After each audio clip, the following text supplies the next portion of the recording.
called Strings Attached, and it is about coercive relationship and abuse within a heterosexual relationship, and all the sort of the twists and the turns. You meet them, you sort of fall in love with the characters, and then there's like red flags along the way, and then there's sort of at the end it's what will happen between the two of them, but we have an element of puppetry in it as well.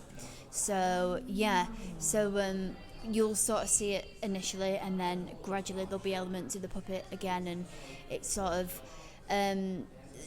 there's sort of element attached to the puppet of freedom and maybe hope.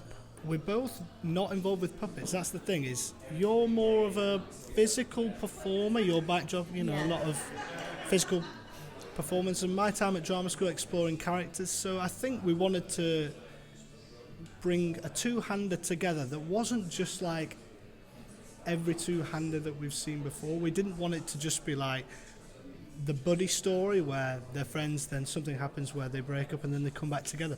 We were like, let's see how this dynamic can be different from the start. And in terms of puppetry, we just thought, you being physical performer, me not, that could work. I could be the puppet master, you could be the puppeteer. The puppet.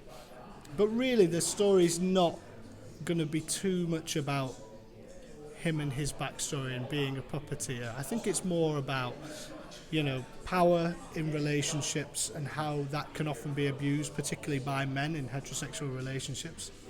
And we're going to explore Frankie, the female human character, and her experience of that.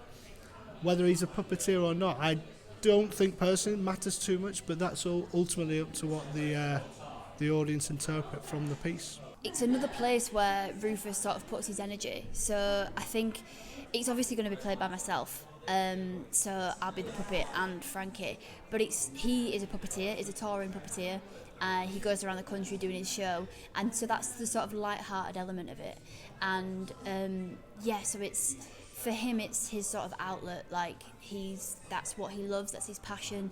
And then he meets Frankie, and there's sort of an element of confusion, there's obviously a bit of lust, they care for each other, and she's sort of infatuated with this idea that he has a puppet. And because especially in this day and age, it's not something that you hear, especially our age, being in our 20s, it's like there's this whole fascination.